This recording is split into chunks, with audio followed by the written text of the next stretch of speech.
decades-long mega drought fueled by climate change is nearing a tipping point for states in the West. The Colorado River is the main supply of water for 40 million people, but the river and its reservoirs are now running dry. In partnership with the Weather Channel, CBS's Ben Tracy shows us that as water becomes scarce, Wall Street sees profits in our new series, Protecting the Planet. Listen up! Come on back!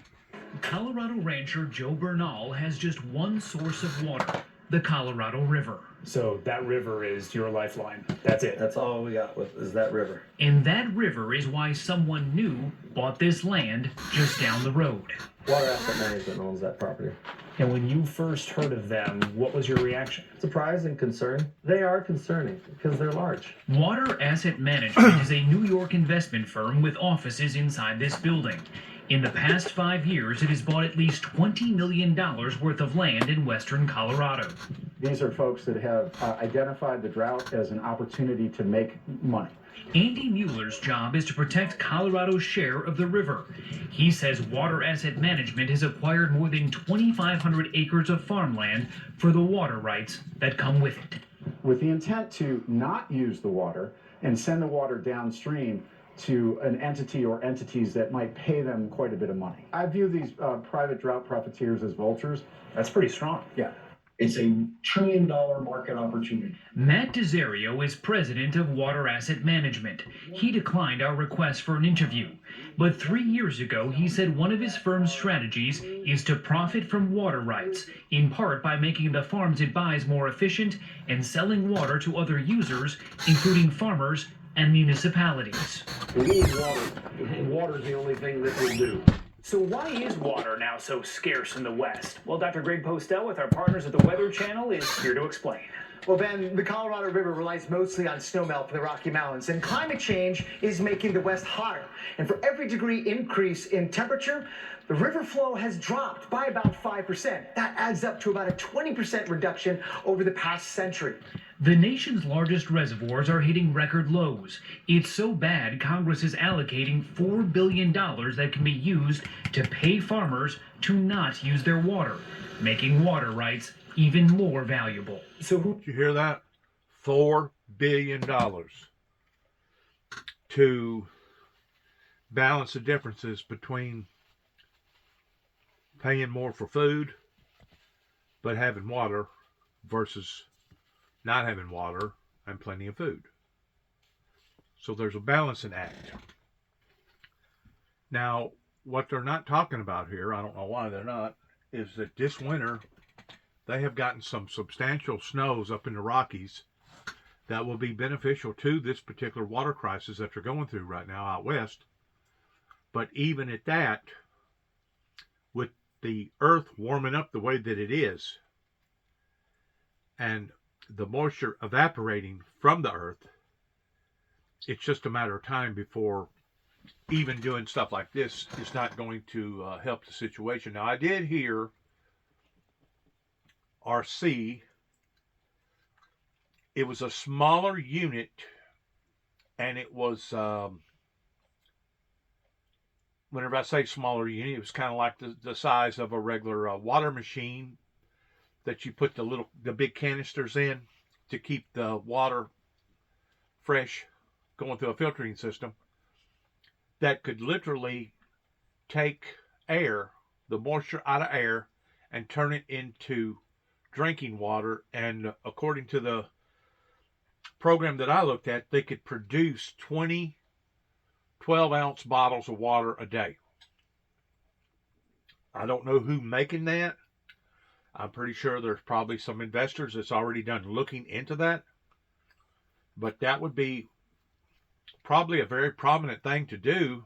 But then again, is something like that going to be effective? Let's see, if you're in Phoenix, Arizona, or Tucson, Arizona, or Yuma, Arizona, or you're in other places out in the Middle East, where basically the moisture level, or even places up real high where the moisture level is basically zero, is that same machine going to be able to produce 20 12-ounce cups of water or bottles of water off of the extreme conditions like that?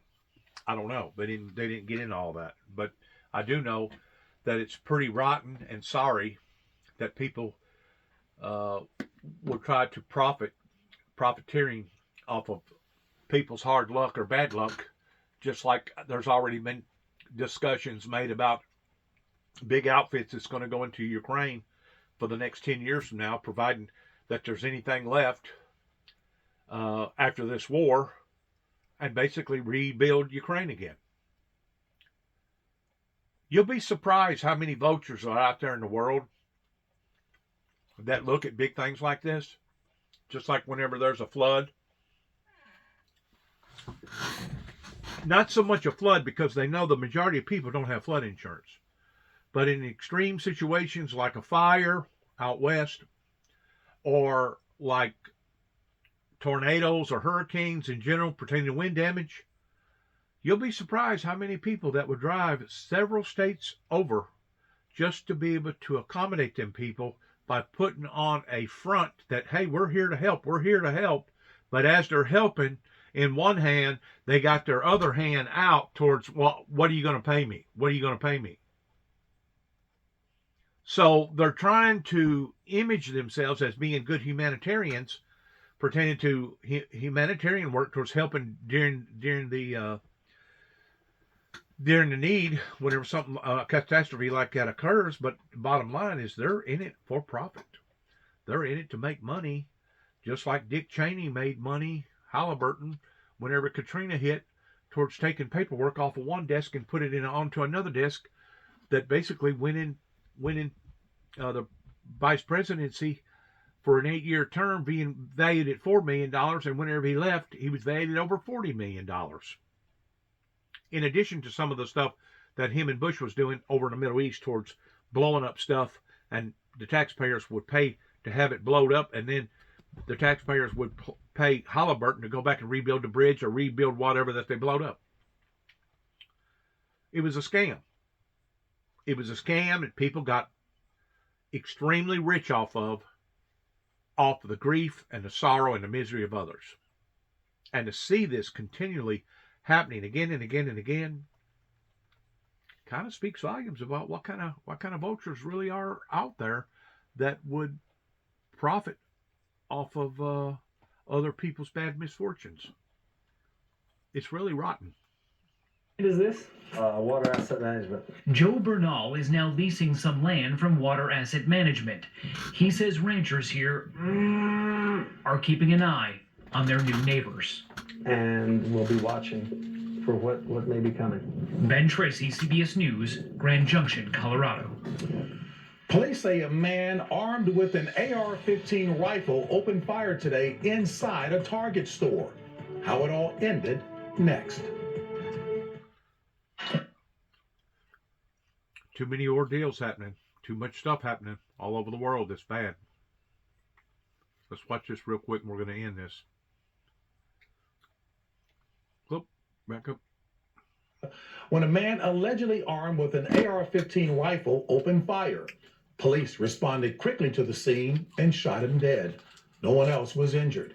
Investigators say the gunman was carrying a lot of ammunition. Secretary of State Antony Blinken wrapped up his 2-day visit to Israel and the West Bank today, where he hoped to ease tensions between Israelis and Palestinians following one of the worst months of violence in years. Blinken met with 87-year-old Palestinian leader Mahmoud Abbas and pledged an additional $50 million in U.S. aid for Palestinian refugees. A giant boulder crashed through the wall of a home in Hawaii, narrowly missing a woman. We'll have the dramatic video next. Wow. Let's watch that real quick. Must have been from a volcano.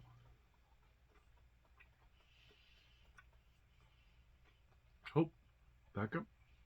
CBS Mornings.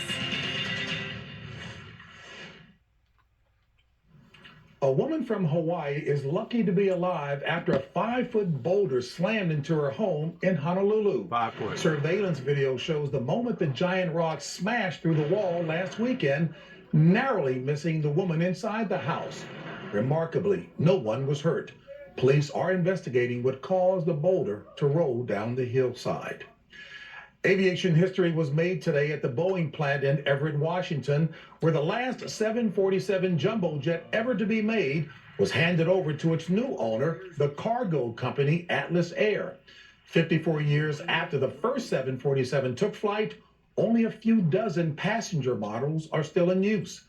2 more 747s are now being modified for future use as presidential Air Force Ones. I want to say thank you for listening. Good luck to all of us. God bless America. And heaven help us all. Shalom. And the water shortages that are now being apparent towards happening all over the planet, including the mighty river Euphrates that was predicted to occur thousands of years ago, that's now in its developing stages.